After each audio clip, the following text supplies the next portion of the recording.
आप देखो बच्चों का जो रेस होता है ना स्कूलों में, एक रेस होता है जिसमें एक बच्चे का दाएं पैर और दूसरे बच्चे का बाएं पैर को रस्सी से बांध दिया जाता है, फिर सीटी बजाया जाता है और बच्चों को कहा जाता है दौड़ने। देखो इस रेस में होता क्या है कि एक गिरता है तो दूसरा बच्चा भी गिर जाता है। अगर दूसरा बच्चा अच्छे से दौड़ भी रहा है लेकिन अगर पहला गिरता है तो उसकी गिरनी मजबूरी होती है।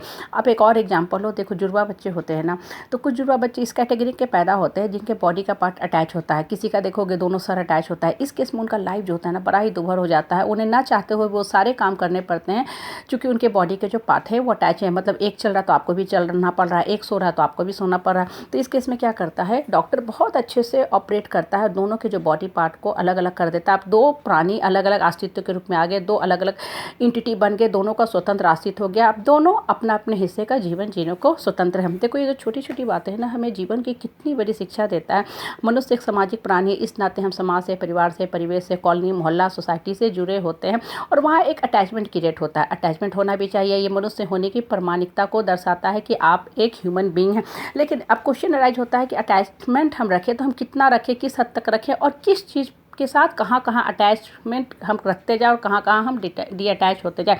देखो हम जिस समाज में, परिवार में, परिवेश में रहते हैं बहुत प्यार भावना फीलिंग के साथ रिश्ते को चलाते हैं। लेकिन यहाँ क्वेश्चन राइज होता है कि जिसके साथ आप प्यार चलाना चाह रहे हो, रिश्ता निभाना चाह रहे हो, सामने वाला क्या आपकी भावना फीलिंग इमोशन की उतनी ही कदर करता है, राय सलाह विचार विमर्श लेता है, या सिर्फ और सिर्फ आपके ऊपर चढ़ के रहता है, दबंगई दिखाता है, शोषण दोहन दमन करता है, आपको सिर्फ एक सेवक के रूप में इस्तेमाल करता है, आपको हमेशा घड़ी घड़ी नीचा दिखाने का काम करता है, आपको लो सेल्फ डाउन करता है, आपकी आत्मा को कुंठित करता है। इस तरह की बातें अगर रिश्ते में हो रही हैं तो उस रिश्ते से धीरे धीरे धीरे आप डिअटैच होना शुरू हो जाओ।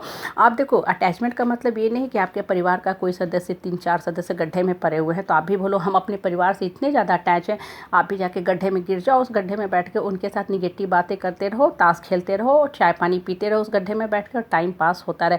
ये अटैचमेंट का मतलब नहीं है। अटैचमेंट का मतलब होता है कि आप अपने परिवार से प्यार करते हो, वो 3 लोग गड्ढे में हैं इसलिए उनको बाहर निकालने की कोशिश कर रहे हो। मतलब आप खुद तो उठ रहे हो, उत्प्रेरक का तो काम कर रहे हो, मोटिवेटर का तो काम कर रहे हो और परिवार के जो सदस्य बुरी स्थिति से है उनको भी मोटिवेट कर रहे हो ऊपर उठने के लिए। ये अटैचमेंट का मतलब होता है। लेकिन देखो हम करते क्या है कि हम किसी भी चीज़ का गलत मतलब निकाल लेते हैं, अर्थ का अनर्थ करते जाते हैं और हम कहते हैं कि हम भाई बहुत ही अटैच हैं। ये अटैचमेंट नहीं है। आप देखो रहना इसी समाज और परिवार में, परिवेश में है, लेकिन पहले आप खुद से अटैच हो, मतलब अपनी आत्मा से अटैच हो, अपने आत्मबल को मजबूत करो। और सबसे पहली बार अगर आपको रियल मामले में अटैच होना है तो ऊपर वाला से अटैच हो, क्योंकि वही एक शक्ति है। जब आप उससे सही जगह जाके अटैच होगे तभी आपका जीवन में ग्रोथ होगा। ये जो परिवार में, समाज में जिसको हम कहते हैं ना अटैचमेंट, वो बेसिकली अटैचमेंट नहीं होता। वो होता क्या कि हमारे अंदर की इनसिक्योरिटी होती है, असुरक्षा की भावना होती है।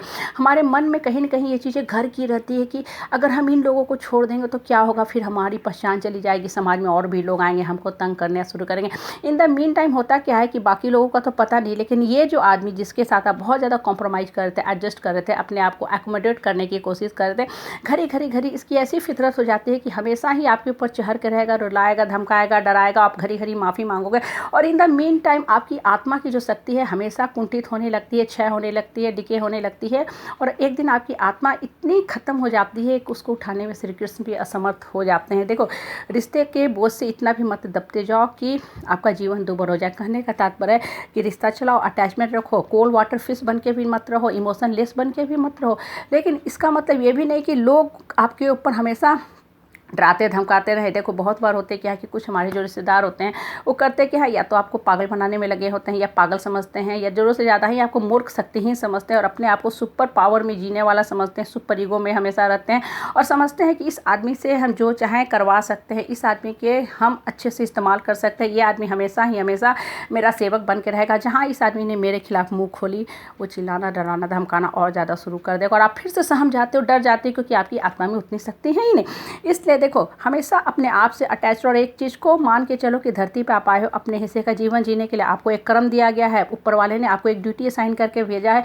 लिटरली, इथिकली, ऑनेस्टली आपको सिर्फ और सिर्फ वो काम करना है और वही काम करना है जिससे आपका आत्म स्वाभिमान भी बढ़ता है, सेल्फ रिस्पेक्ट भी बढ़ता है और आपकी आत्मा भी मजबूत होती है। संसार, परिवार, लोगों को खुश करने के लिए आपका धरती पे प्रादुर्भाव नहीं हुआ है। लोगों के साथ हम प्यार भावना से रहते हैं तब तक जब सामने वाला भी हमसे अटैच होना चाह रहा है। लेकिन सामने वाला अगर मेरे प्यार की, मेरी भावना की, इमोशन की कदर नहीं करता तो उस रिश्ते से बिल्कुल ही अलग हो जाए। जिन लोगों को रिश्ता निभाना नहीं आता है उनके साथ आप बहुत ज़्यादा भी मत झुको। ये मत कहो कि हम अटैच हैं। इस तरह के बेकार के बहियात फालतू लोगों के साथ ना अलग रह के ही खुश रहोगे। ऐसे रिश्तों से डिअटैच हो जाओ और अपने वाले